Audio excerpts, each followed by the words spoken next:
been a tough few years for Sarah Ferguson, Fergie, Prince Andrew's ex-wife, of course, the Duchess of York. And recently, things have got even tougher. For years, she's been a major ambassador for the Teen Cancer Trust, a cause she began supporting after her stepfather died of the disease in 1990. This year, Fergie faced a diagnosis of her own breast cancer. She underwent a single mastectomy in the past few weeks and spent 4 days in intensive care. Delighted to be joined now by her long-term friend of over 20 years, journalist and friend of this show, Daphne Barak. Daphne, welcome. Lovely to see you as ever. Thank you. It's really interesting because this story came out about a week, 10 days ago, and it didn't really... it just came out. But there was so much and is so much more to this story. You've known Sarah a long time. How did she break the news to you and how did it impact on you? I know Sarah actually since 1992, actually 30 years ago when I was in my early 20s. I interviewed her. I did the first interview after a very bad time in her life, and she handled it in such a dignified way, and I really like her. But we became close friends later in life, and she's so selfless and incredibly creative and unstoppable.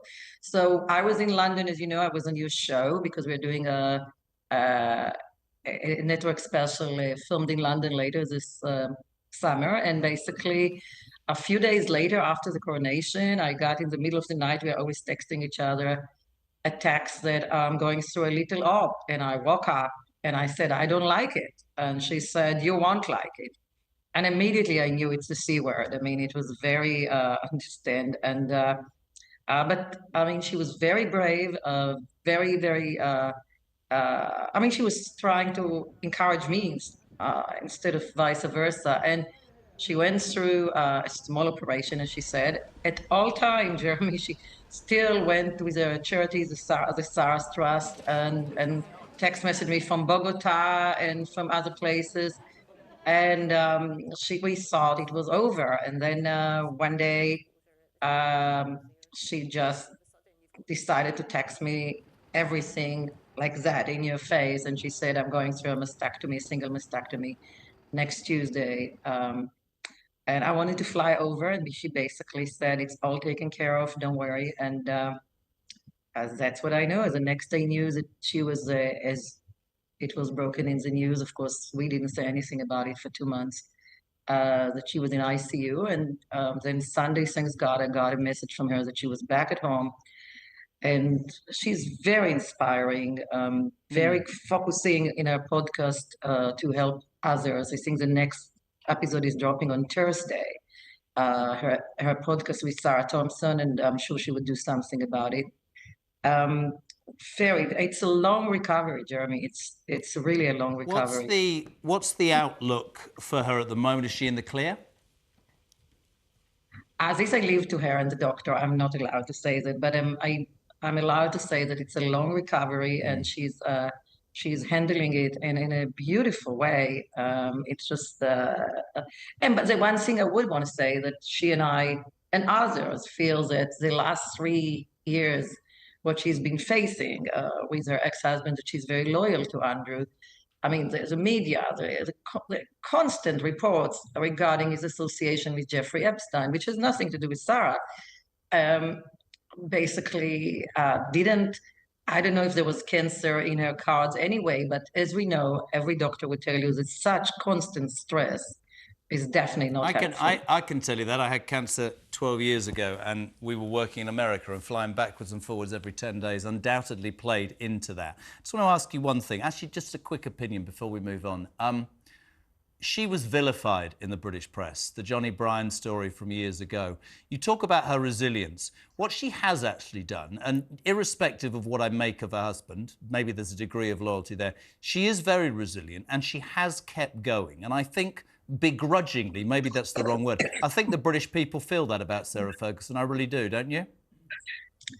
I mean, you know, Jeremy, she just text messaged me that she has done 82 books, 82, from them 48 for children and young adults.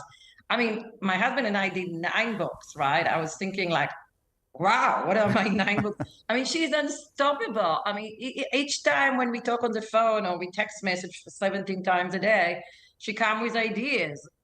So she's creative. She's authenticity is part of what the Sarah Ferguson is, and she's very kind. That's one thing that people don't know. She's extremely kind, extremely generous. I had a friend whose wife had a back operation, and she doesn't even know him. And I text message her because Eugenie, her daughter, had a back operation. In few hours, Sarah was on the phone with the doctor, sent me his home number, everything. I mean, this is Sarah Ferguson, and she has been vilified in the press and by other people who hasn't met her. And I just want to remind one thing.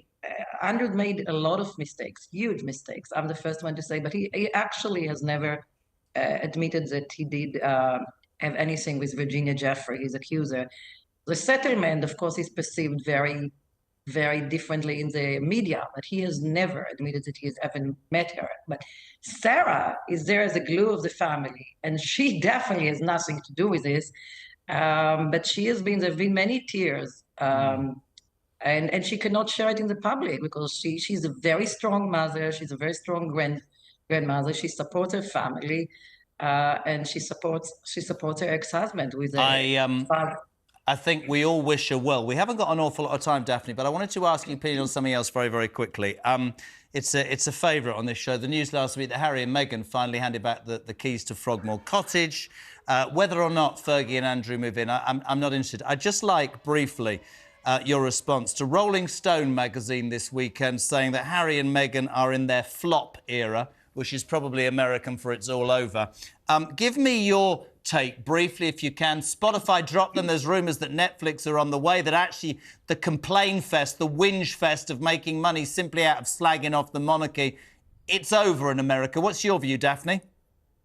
Well, one thing I just want to correct, Jeremy. Harry and Meghan deal with Netflix is a first look deal, basically. So even after, if Netflix will not renew it, when the deal is over, if Harry and Meghan wake up in the morning and they come with the greatest idea, Ted Sarandon's will pick up their phone. That's Hollywood. You're judged by your last movie or your last book.